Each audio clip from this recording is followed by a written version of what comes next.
Hello hi friends, ఎలా ఉన్నారండి? అందరూ బాగున్నారు కదా? ఈరోజు వీడియోలో టేస్టీగా నోట్లో పెట్టుకుంటే వెన్నలా కరిగిపోయే పాలకూర రెసిపీని ఎలా తయారు చేయాలని చూద్దాం. ఇక్కడ నేను చెప్పే టిప్స్తో మీరు ఒక్కసారి ట్రై చేసి చూడండి. చాలా టేస్టీగా స్వీట్ షాప్లలోగా ఫస్ట్ టైం చేసినా కానీ పర్ఫెక్ట్గా వచ్చేస్తుంది. ఇప్పుడు దీని తయారీ విధానం చూద్దాం. ముందుగా గ్యాస్ మీద మందపాటి కడాయిని అయితే పెట్టేసుకోవాలండి. ఏదైనా కానీ కొంచెం మందంగా ఉండాలి. అందులోనికి 1 లీటర్ మిల్క్ అయితే తీసుకోవాలి.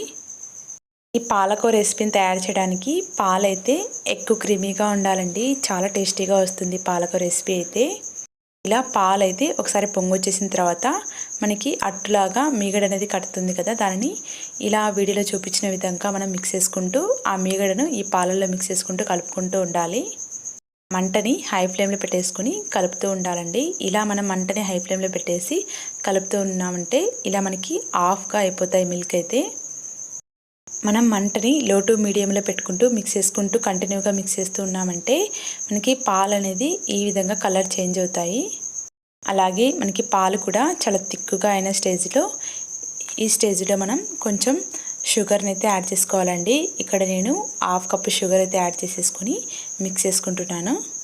స్టేజ్లో మంటని లో ఫ్లేమ్లోనే పెట్టేసుకొని షుగర్ మొత్తం మెల్ట్ అయ్యే వరకు మనం మిక్స్ చేసుకోవాలి. ఈ విధంగా షుగర్ మెల్ట్ అయిన తర్వాత మనకి ఇలా కన్సిస్టెన్సీ అనేది ఈ విధంగా ఉంటుంది. ఇలా మనకి తిక్కుగా అయ్యి ప్యాన్కి ఇలా సపరేట్ అయ్యే స్టేజ్లో మనం ఒక బౌల్లోనికి కొంచెం వాటర్ని తీసేసుకొని చెక్ చేసుకోవాలి. ఇలా వాటర్లో వేసుకొని చెక్ చేసుకోవడం వల్ల మనకి పర్ఫెక్ట్గా అర్థమవుతుంది.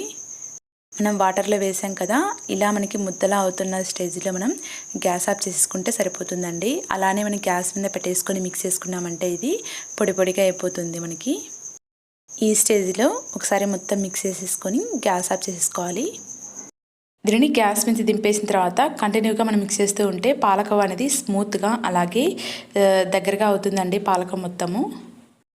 నెయ్యిని కొంచెం చేతికి అప్లై చేసేసుకొని ఇలా వీడియోలో చూపించిన విధంగా కొంచెం కొంచెం పిండిని తీసుకుంటూ రౌండ్ బాల్స్ లాగా చేసుకున్నామంటే మన టేస్టీ అండ్ పాలకోవా రెడీ అండి. ఇలా 2 ఫింగర్స్తో కొంచెం ప్రెస్ చేసామంటే మనకి ఈజీగా షాప్లో ఎలా ఉంటుందో ఆ విధంగానే మనకి కనపడుతుందండి. మీకు నచ్చిన షేప్లో అయితే చేసేసుకోవచ్చు. ఇక్కడ నేను మొత్తం పిండిని రౌండ్ బాల్స్ లాగా చేసేసుకొని కొంచెం ప్రెస్ చేసుకుంటున్నాను. చేయడం అయితే చాలా సింపుల్. వంట రాని వాళ్ళు కూడా ఈజీగా చేసేస్తారు. అయితే కొంచెం టైం అయితే పడుతుందండి. మనకి ఈజీగా అయిపోతుంది పాలకోవా అయితే. చూసారు కదా ఎంత పర్ఫెక్ట్గా వచ్చేసిందో మనకు పాలకోవా. ఈ పాలకోవా రెసిపీని మీరు కూడా ట్రై చేసి మీకు ఎలా వచ్చిందో కామెంట్ చేయడం అయితే అసలు మర్చిపోవద్దండి. Thank you for watching.